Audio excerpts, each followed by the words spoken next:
తెలంగాణ రాష్ట్రానికి హైదరాబాద్ పాలనా కేంద్రం మాత్రమే కాదు, రాష్ట్ర అభ్యున్నతికి అవసరమైన ఆర్థిక వనరులను అందించే గుండెకాయ లాంటిది.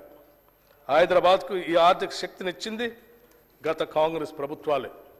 రక్షణ రంగ సంస్థలు, ఫార్మా పరిశ్రమలు, ఐటీ పరిశ్రమలు వంటి మౌలిక పరిశ్రమల స్థాపన మొదలుకొని మెట్రో రైలు వరకు, శంషాబాద్ విమానాశ్రయం మొదలుకొని ఓఆర్ఆర్ వరకు, తాగునీటి అవసరాల కోసం మంజీరా, కృష్ణా మరియు గోదావరి జలాల సరఫరా, నగరానికి 24 గంటల విద్యుత్ సరఫరా చేసే వ్యవస్థతో పాటు హైదరాబాదులో అంతర్జాతీయ స్థాయి మౌలిక సదుపాయాల కల్పన కూడా జరిగింది కాంగ్రెస్ ప్రభుత్వాల హయాంలోనే. హైదరాబాద్ అభివృద్ధి ద్వారా సృష్టించబడిన సంపద ఏ కొందరు అధికారులకో లేదా నాయకుల స్వార్థం కోసం కాదు, అది యావత్తు ప్రజలందరికీ చెందాలనేదే మా లక్ష్యం, మా మార్గం. అందుకే పాలనా పరంగా అన్ని సంస్థలని, వ్యవస్థల్ని ప్రక్షాళన చేస్తున్నాం. మూసీ ప్రక్షాళనతో పాటు మూసీ పరివాహక ప్రాంతాన్ని ఉపాధి కల్పనా జోన్గా మార్చే కార్యాచరణ మొదలుపెట్టాం. మూసీ అంటే ముక్కు మూసుకొని పోవాల్సిన పరిస్థితి నుండి దానిని పునరుజ్జీవింప చేయడానికి వడివడిగా అడుగులు వేస్తున్నాం. మూసీ రివర్ ఫ్రంట్ని అభివృద్ధి పరిచేందుకు నూతన విధానాలను ఆకలింపు చేసుకుంటున్నాం. గౌరవ ముఖ్యమంత్రి శ్రీ రేవంత్ రెడ్డి గారు మరియు అధికారులు ఇటీవల లండన్ పర్యటన సందర్భంగా థేమ్స్ నదీ నిర్వహణ తీరుని పరిశీలించారు. ఏ మాత్రం కాలుష్యం లేకుండా థేమ్స్ నది లండన్ నగరం మధ్య నుంచి ప్రవహిస్తున్న తరహాలోనే మూసీ రివర్ ఫ్రంట్ని అభివృద్ధి పరచాలని ఆకాంక్షిస్తున్నాం. ఈ మేరకు ఇటీవల హైదరాబాద్ వచ్చిన British high commissioner Alex Ellis మరియు నీతి ఆయోగ్ వైస్ చైర్మన్ శ్రీ సుమన్ బెర్రీలతో కూడా ప్రభుత్వం చర్చలు జరిపింది. Musi river front development project ద్వారా ఈ కార్యక్రమం చేపడతాం.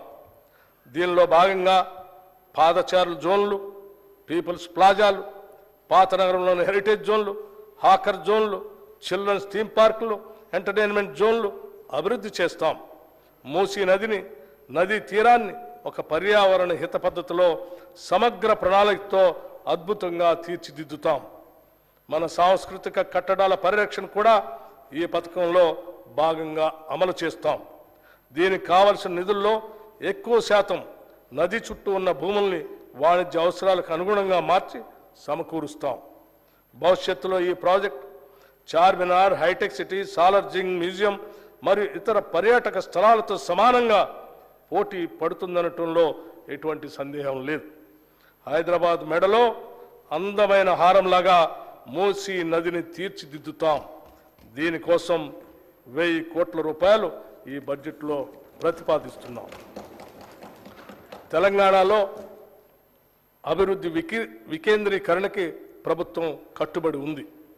హైదరాబాద్ కేంద్రంగా రాష్ట్రాన్ని 3 జోన్లుగా ప్రభుత్వం భావిస్తుంది.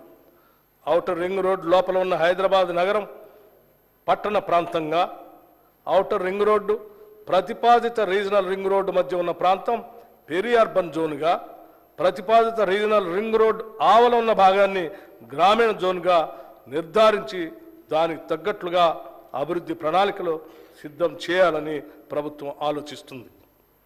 రాష్ట్రంలోని అన్ని పుర ప్రాంతాలని సమగ్రంగా అభివృద్ధి చేసేందుకు పూర్తి స్థాయి ప్రణాళికలు కూడా సిద్ధం చేస్తున్నామని తెలియజేస్తున్నాం.